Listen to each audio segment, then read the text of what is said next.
Hello everyone, myself Jayashree Patil, physics teacher from Ferguson. In the earlier session of oscillations, we have derived differential equation of linear SHM. Using that differential equation, we have derived expressions for linear acceleration, velocity and the displacement for a particle performing linear SHM. Even we have discussed the first case of displacement, that is a particle assumed to be starting from mean position. So let us begin today's session once again with the two spatial cases of displacement. For that, let us focus on the presentation.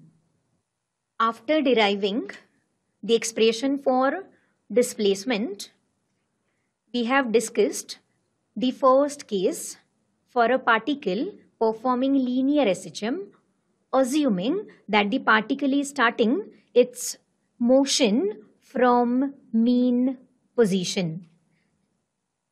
So we got the expression for the displacement as x is equal to plus minus a sine omega t.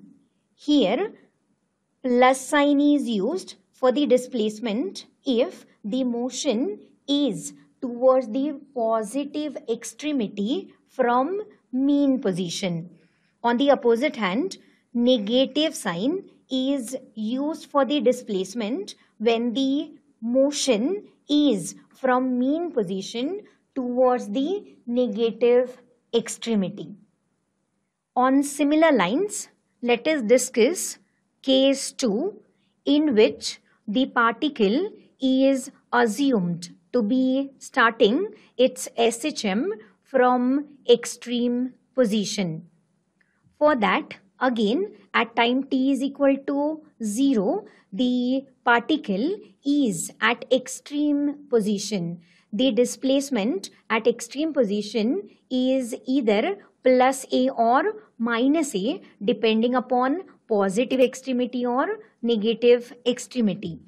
The expression for displacement is x is equal to plus minus a sine of omega t plus phi. Rearranging the terms, we have sine inverse x by a is equal to omega t plus phi. Now here, if value of x is substituted as say plus a and the value of time is substituted as 0, then we get sine inverse of a upon a, which is equal to 1. That is equated with omega t becomes 0 after substituting time t is equal to 0. So it is added with phi. So finally we are getting sine inverse of 1 is equal to phi.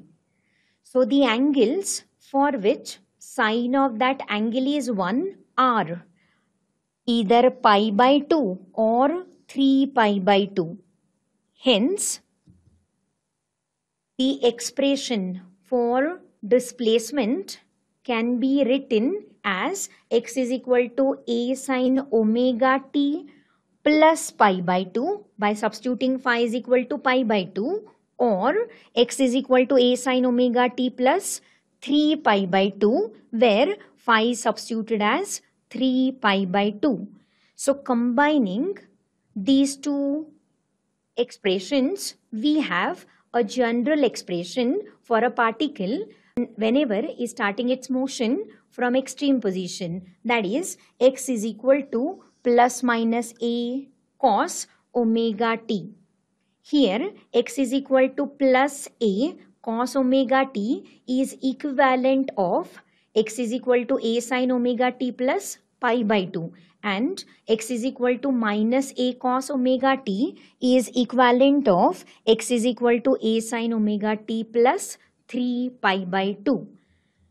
So finally, the expression for displacement from extreme position is obtained, where the plus sign indicates that the motion of a particle has started from positive extreme towards mean position, and negative sign indicates the motion has started from negative extreme position towards mean position. So like this way, the two cases about the displacement, assuming particle either starting from mean or extreme position, are discussed, with which we got the two expressions, x is equal to plus minus a sin omega t for mean position, and for extreme position x is equal to plus minus a cos omega t. After learning the displacement, velocity and acceleration, few important terms are there. Those are amplitude, period, and the frequency of SHM. Consider a particle performing linear SHM along the path Mn, which is a path of SHM. Let the particle performing the SHM about point O, which is a mean or equilibrium position. Then let the particle is reaching to some point P at some instant of time, describing the displacement equal to x. So over here, the diagram is indicating linear SHM along the path Mn with respect to the mean position O, and P is any position at a given instant of time. Now if the particle reaches to positive extreme position, then displacement of the particle becomes maximum, and this maximum displacement of a particle from mean position is called amplitude. So let us define the amplitude, the maximum displacement of a particle performing SHM from its mean position.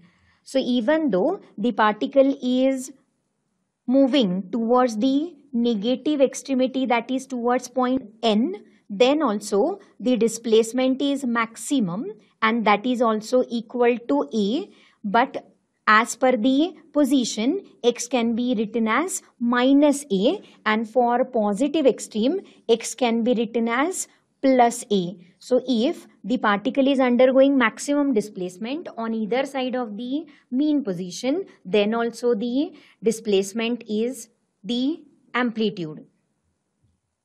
So where this amplitude term is introduced in the displacement, x is equal to a sin omega t plus phi. So here the amplitude is equal to x if and only if sin of omega t plus phi is equal to maximum, that is equal to 1.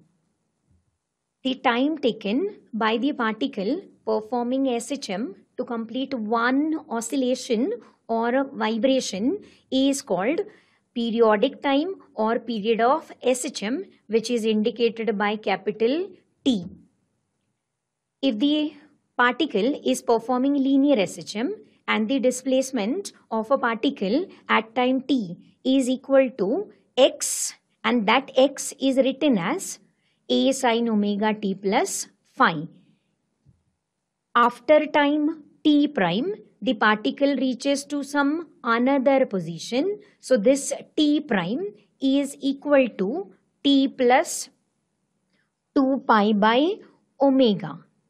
This is the assumption that after time t prime, let t prime be t plus 2 pi by omega, and at that instant of time, the displacement is say x prime, which is equal to a sine of omega. Instead of t, it is substituted as t prime, that is t plus 2 pi upon omega plus phi. So here, splitting the terms, we have x prime as a into sine of omega t plus 2 pi, because omega gets cancelled, plus phi.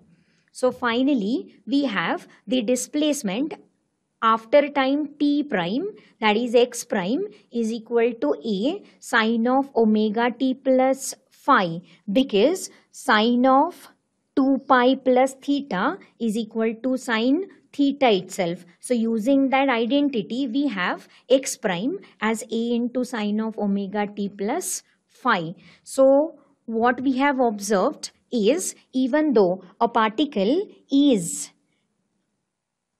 at certain position at time t describing the displacement x, and after time t prime the displacement has become x prime, but here it is proved that x prime is exactly equal to x. That means the particle achieves the same position after time t prime. Hence the term which I have added purposely here, that is 2 pi by omega, is standing for a periodic time or period. So here is the conclusion that as x prime is equal to x, the particle is at the same position after the same interval of time equal to 2 pi by omega. Hence the period can be also defined as the shortest time interval after which the motion is repeated. If capital T is a period which is 2 pi by omega, and in the earlier sessions, we have studied omega square as k by m. So omega can be taken as root k by m. So substituting this k by m, we can get the period expression. Before that, omega square is written as k by m. Now k is a force constant which also can be written as force per unit displacement, because F is given by kx. So according to this expression, k can be written as F upon x. Hence, k is taken as force per unit displacement divided by mass as it is. So this omega square further can be equated with acceleration per unit displacement. Why this is happening? Because if we take a ratio force to mass, then that is equal to acceleration, and per unit displacement is kept as it is. So omega square also can be equated with acceleration per unit displacement. Substituting this in periodic time, we have t is equal to 2 pi divided by root of acceleration per unit displacement, which can be mathematically written as 2 pi divided by under root a, which is the acceleration, upon x, where x is the linear displacement. In terms of k and m, the periodic time can be written as t is equal to 2 pi root of m by k, because omega is occurring in the denominator. Hence, the reciprocal we are getting as root of m by k. The frequency of SHM is usually considered as the reciprocal of periodic time. Definition wise, it is the number of oscillations or vibrations performed by the particle in unit time or per unit time, and this frequency is denoted by small n. So as per the expressions of periodic time, if the reciprocals of periodic time are taken out, then such set of frequency equations can be obtained. The first one is n is equal to 1 by t, which is equated with omega by 2 pi, which can be further equated as 1 by 2 pi root of k by m. So here is the collective view of all the expressions we have studied so far. Here is a spring mass oscillator system which is oscillating in a vertical plane. Let y be the displacement of the oscillator at any instant of time. This displacement, as we have learned, is expressed in terms of sine or cosine function. Here, the spring mass oscillator is assumed to be starting its motion from mean position. That's why y is written as a sine omega t, because phi is equal to 0. This same equation can be further written as a sine root of k by m into t, because omega is equal to root k by m. Further, the frequency is reciprocal of periodic time. That's why frequency can be written in terms of angular frequency omega, that is f is equal to omega upon 2 pi, where omega is root k by m. And over here, the plot of displacement versus time can be observed, which is a sine function, and that sine curve is observed on the screen, which is representing this equation y is equal to a sine omega t. Let us check out the expression for periodic time using the mass and the spring constant or force constant for this numerical. The period of oscillation of a body of mass m1 suspended from a light spring is capital T. So a spring mass oscillator is there, which is included with a body of mass m1. So the periodic time is T.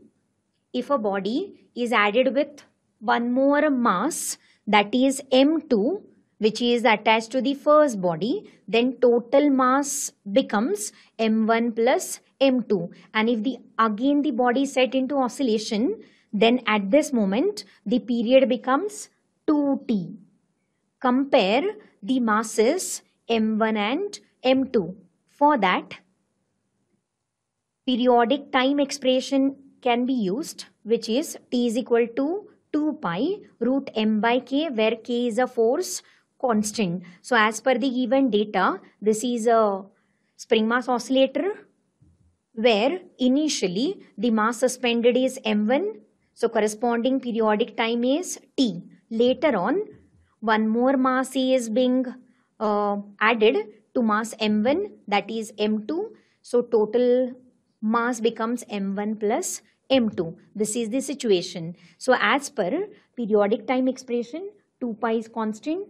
So far as single spring is concerned, materially is fixed. That's why k is constant. Hence t is proportional to root m.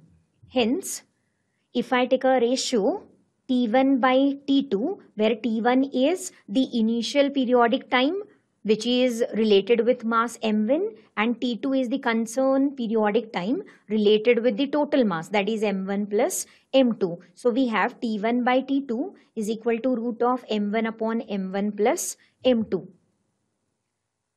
Squaring both the sides, we have m1 divided by m1 plus m2 is equal to t1 square upon t2 square.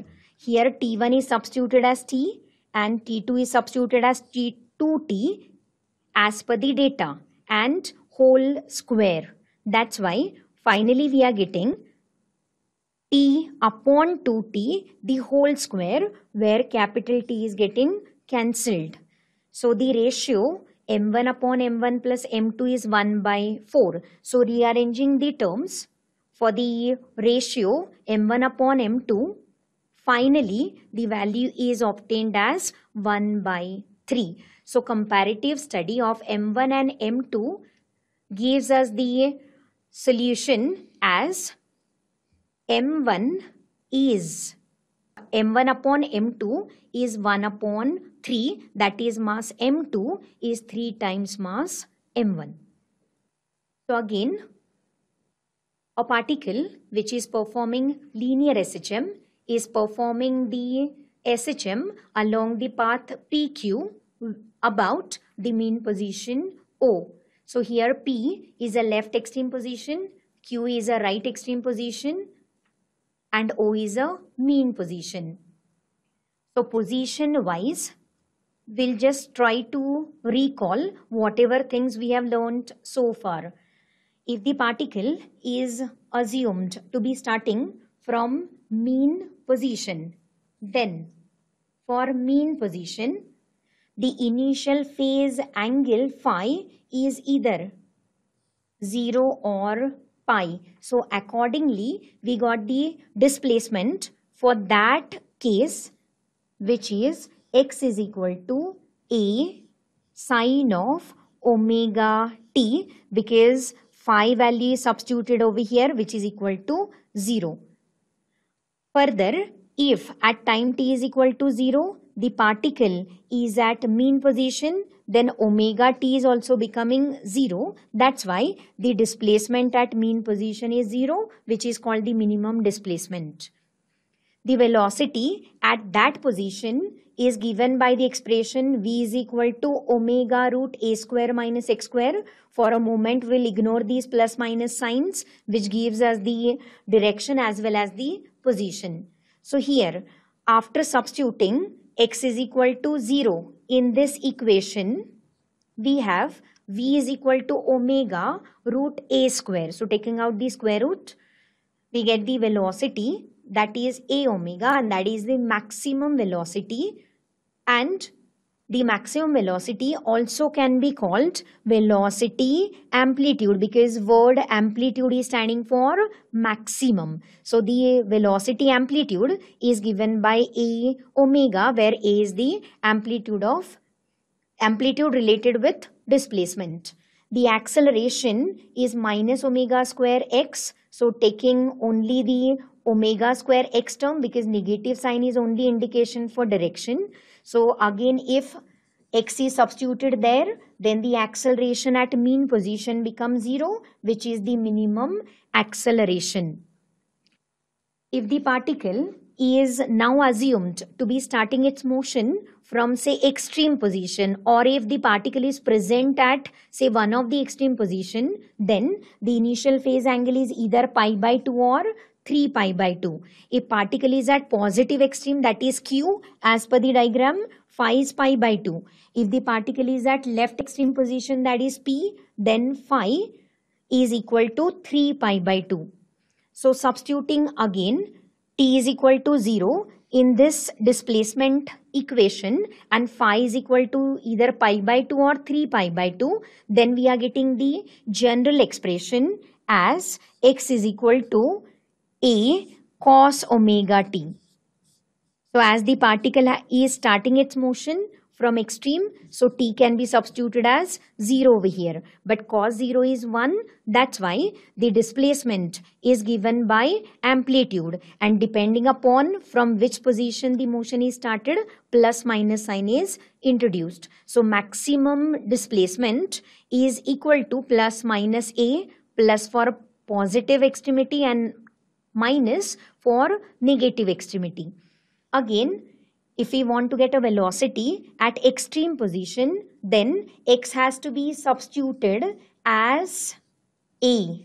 So if we substitute x square as a square minus a square becomes 0. So omega into 0 becomes 0. So velocity achieved at any of the extreme position is equal to 0, which is a minimum velocity.